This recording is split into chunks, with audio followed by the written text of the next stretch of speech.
Assalamualaikum sahabat NU. Keluarga besar MWC NU dan Banser NU Kecamatan Penarun Kabupaten Aceh Timur mengadakan Maulid Nabi besar Muhammad Rasulullah Shallallahu Alaihi Wasallam di Desa Penarun Baru, Kecamatan Penarun, Kabupaten Aceh Timur.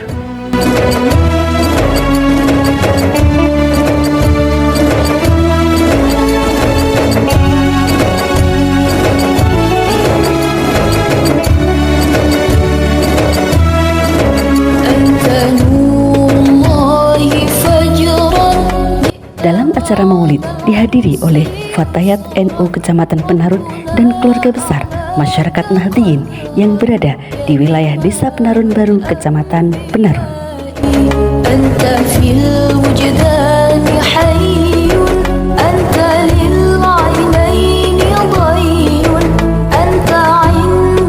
Tema yang diusung oleh MWC NU dan Banser NU dalam acara Maulid Nabi besar Muhammad Rasulullah Shallallahu Alaihi Wasallam adalah meneladani Rasulullah Shallallahu Alaihi Wasallam.